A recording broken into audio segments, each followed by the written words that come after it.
Hello dear students, आज हम Gauss के प्रमेय के डेरिवेशन के बारे में बात करने वाले हैं जो कि 2022 बोर्ड एग्ज़ाम के लिए बहुत ही ज़्यादा महत्वपूर्ण है, जो कि हर साल किसी न किसी सेट में ज़रूर पूछ लिया जाता है। इसलिए यह बहुत ही महत्वपूर्ण है। इसलिए इस डेरिवेशन को अच्छे से देख लें और समझ लें, और इसको मैं आपको डेरिवेशन सॉल्व करने का ब्रह्मास्त्र तरीका बताऊंगा। तो बने रहिए वीडियो को अंत तक, और चैनल पर नए हैं तो चैनल को सब्सक्राइब कर लीजिए, क्योंकि हमारे इस चैनल पर इससे रिलेटेड और बोर्ड एग्ज़ाम से रिलेटेड सभी सब्जेक्ट के मोस्ट इम्पॉर्टेंट टॉपिक लगातार प्रोवाइड कराए जा रहे हैं। तो चलिए हम वीडियो को आगे चलते हैं लेकर। ठीक, तो गॉस के प्रमेय की उत्पत्ति यानी डेरिवेशन को पढ़ने से पहले हम गॉस की प्रमेय के डेफिनेशन को भी जान लेते हैं, क्योंकि हर साल किसी न किसी सेट में गॉस की प्रमेय के डेफिनेशन को भी पूछ लेता है।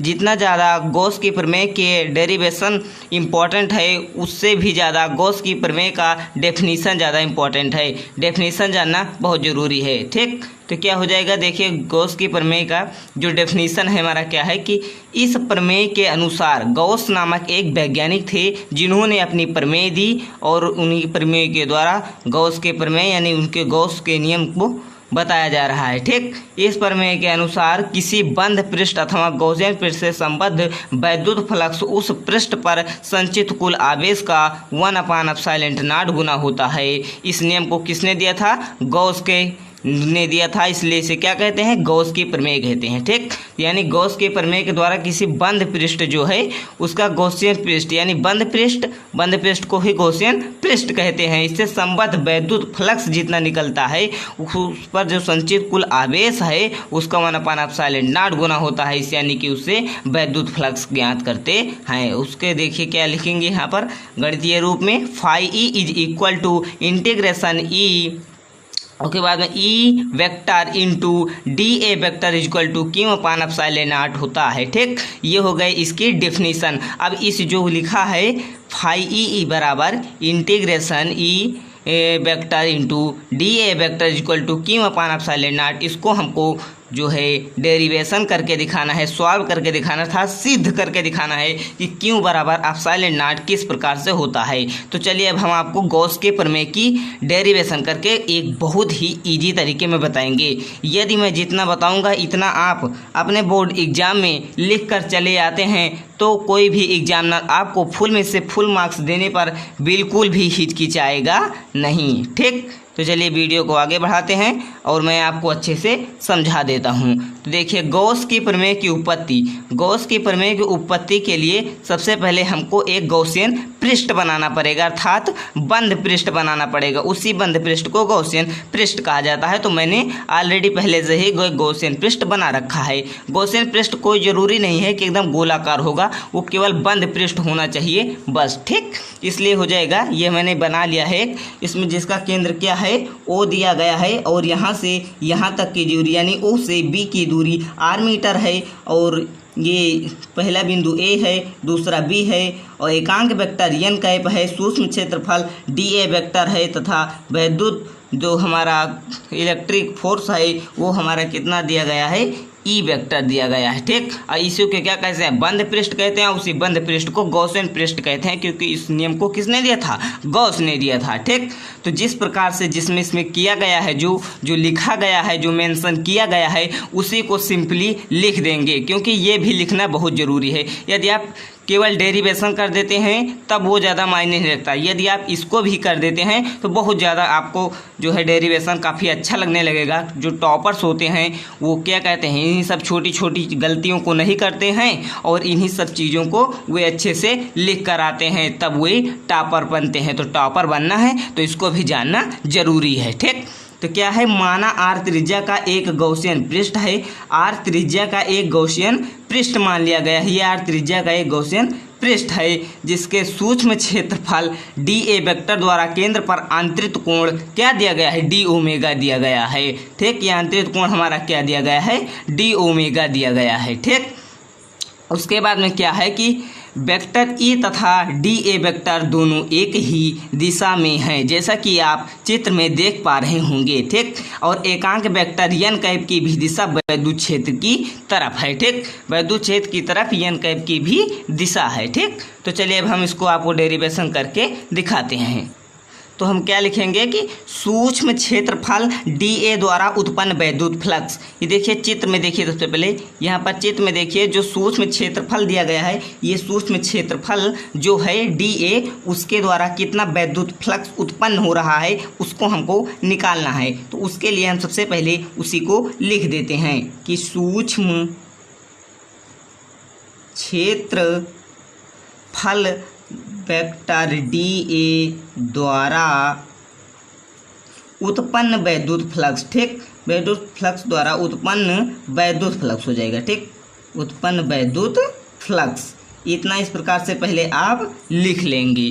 ठीक, उसके बाद में क्या हो जाएगा, D phi E is equal to integration vector E into D A vector हो जाएगा। इस प्रकार से जो यहाँ पर ये दिया गया है वैद्युत क्षेत्र ई हो जाएगा इंटू सूक्ष्म क्षेत्रफल, दोनों का जब हम इंटीग्रेशन कर देंगे तो फिर हमारा यहाँ पर निकल कर चला आएगा कि कितना वैद्युत फ्लक्स आखिर निकल रहा है। तो इस इज इक्वल टू, ये यहाँ पर फी वो रहेगा डी फाई, वो अपना लिख लेना, यहाँ पर हो जाएगा vector E into D A हो जाएगा कॉस थीटा हो जाएगा। ठीक, यहाँ पर कॉस थीटा लिया जाएगा, ना कि साइन थीटा लिया जाएगा। ठीक, अब कॉस थीटा क्यों लिया जाएगा, देखिए क्योंकि जो वेक्टर ई है, वेक्टर ई तथा डी ए वेक्टर, ठीक, डी ए वेक्टर दोनों एक ही दिशा में हैं।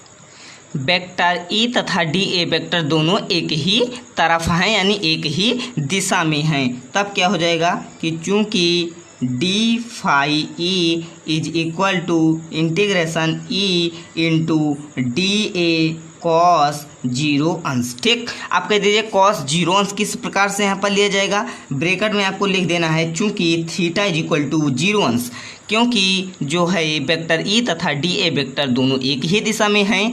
तो जो हमारा एंगल बनेगा, कोण बनेगा, वो कितना बनेगा, 180 पर बन जाएगा। जब दोनों एक समांतर हैं, एक ही दिशा में है, तो 180 में हो जाएगा, तो इसलिए थीटा बराबर कितना निकल जाएगा, 0 अंश हो जाएगा। ठीक, यानी एंगल कितना निकल जा रहा है, 0 अंश आ जा रहा है। तो यहाँ पर कॉस थीटा को यानी कॉस 0 अंश का हमें वैल्यू रखना है कि कॉस 0 अंश का वैल्यू कितना होता है। तो कॉस 0 अंश का वैल्यू कितना होता है, 1 होता है। ठीक, तो 1 से हम इसको पूरे को मल्टीप्लाई करेंगे तो क्या हो जाएगा, ई इंटू डी ए हो जाएगा, क्योंकि 1 से मल्टीप्लाई करने पर 1 ही से कोई फर्क नहीं पड़ेगा। ठीक, उसके बाद में क्या हो जाएगा, इज इक्वल टू इंटीग्रेशन, ये जो दिया गया है वैद्युत क्षेत्र, इसका एक पीछे डेरिवेशन दिया गया है, उस वैद्युत क्षेत्र यानी ई इज इक्वल टू की दरी पर क्या होता है कि 1/4 पाई एप्सिलॉन नॉट के into Q upon R square into D A हो जाएगा। डी एक जगह पर डी हो जाएगा और एक जगह पर ई हो जाएगा, क्योंकि वैद्युत क्षेत्र का एक पीछे डेरिवेशन दिया गया है।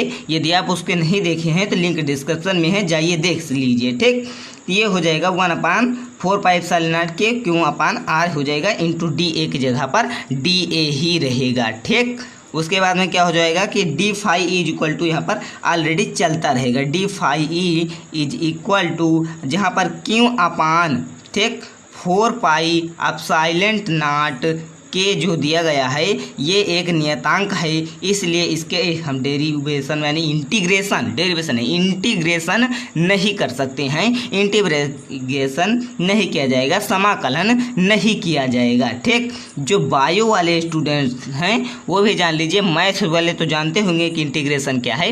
इंटीग्रेशन यानी समाकलन होता है। ठीक, उसका समाकलन होता है, उसके लिए आपको खास कोई बायो वाले की दिक्कत नहीं है, बस केवल ध्यान से देखते चलिए। बस यहाँ पर क्या हो जाएगा, आर स्क्वायर हो जाएगा। ठीक, अब अगला क्या होगा, चलिए मैं अगले पेज में आपको बताता हूँ।